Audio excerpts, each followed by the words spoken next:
Out of countries وہ گئے ہیں اپنے اسپیچز کرنے کے لیے. ہمارے پولیٹیکل فیمیلس کا بہت سپورٹ رہا ہے, بہت اپریشیٹ کیا ہے ان کو ایکسپوجر وزٹس کروانے میں.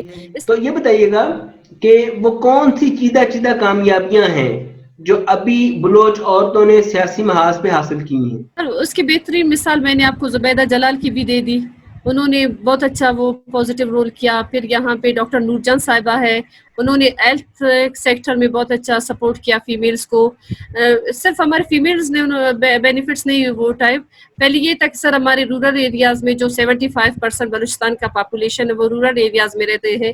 پہلے یہاں ڈاکٹرز کی پوسٹنگ ہوتی تھی تو وہ وہاں جاتے نہیں تھے. اب ماشاءاللہ وہاں وہ جاتے ہیں, اپنے فرائض انجام دیتے ہیں.